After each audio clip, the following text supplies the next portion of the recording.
messed up some lives. And so he sits there, and I don't know what's going on through their mind. But the demons left, and as you look back and you read through the story, it says that they were sitting at the feet of Jesus. That they were sitting there, and they were learning from him. And back to the email. Back to the email. And what it said was just to be with them. Just be with them. And right then, the last 15 years of my life kind of flashes before my eyes and go, you haven't spent a whole lot of time just being with me. You're working, and you're trying, and you're working hard, and you're doing these things, but you need to be with me. And I don't know what it did. It just did something right here, and I was like, oh my goodness, what am I doing? And so I put the Bible down, I got away from the computer, and I went on my couch, and I sat there. And I said, okay, I just want to be with you. Just that's it. I just want to be with you right now. Nothing else. And it's hard to explain what I experienced. But God is real and will be with you if you open yourself up, if you sit there. If there's one thing I can give you to say to you today, is spend some time off by yourself and say, just be with me. I want to be with you. And He will be there. He will be right next to us, and He may tell you things you may not want to hear, and He may encourage you in great ways. But the important thing is that He's there. And, well, my attitude completely changed.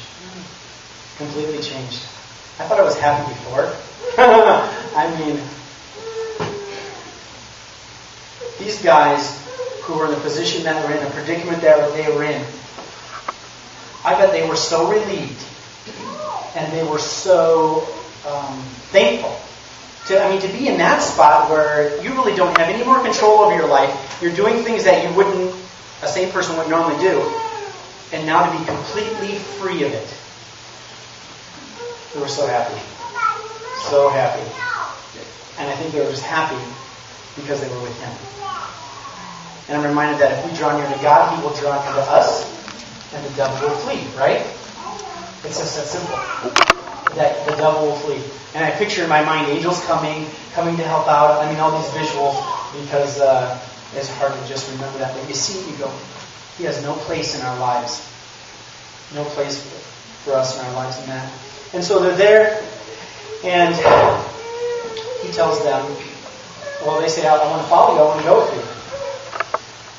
And He's like, I just want you to do one thing. And that is, go home. Go home and tell people the great things that God's done for you. Yeah.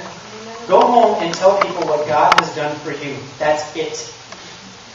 Now, these guys never had a sermon preached to them that I know of.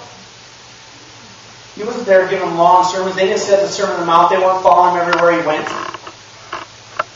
He just said, go and tell God what God did for you. You don't have to know everything. You don't have to know. You just need to know what God's done for you. And if you don't know, just be with Him. Be with Him, and He'll show you what He's done for you.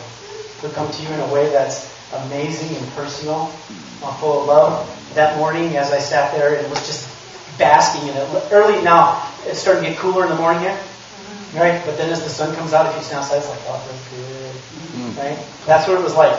It was like cold at first, but then as I spent more time with Him, and it was just with Him, it felt good. And I loved it. And then my little daughter, she came out. She woke up early. And she's like, Daddy, can I be with you? And I was like, she has no idea what's going on. I'm like, well, sure, come here.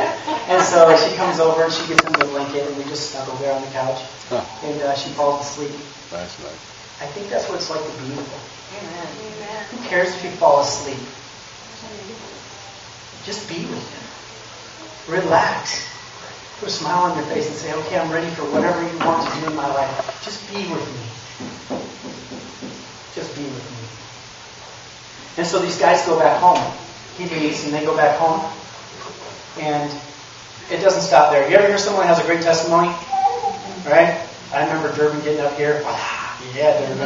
Right? About what God can do in someone's lives, and other people have shared with me what God's done in your life. And then other people want to hear it. And then more people want to hear it. Pretty soon you know you go from here to here to here. And these guys, they didn't just go home. They didn't just go home. They went all over the whole area. Decapolis, it says. They went to the whole area, and as they were there, they just told what God did for them. I don't think they knew a whole lot, but everybody saw what He did for them. And seeing is believing.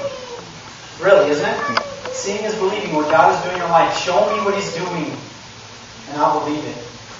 People can say a lot, long-winded sermons, sermonize, talk about this, talk about that, but show me that you're with them, and that's irresistible. And so that when He came back a year and a half later, a year and a half, it's a long time before He came back. They didn't know when He was coming back. That they were all there, the whole area was there, ready and willing to accept Him. All because these guys were just with Him.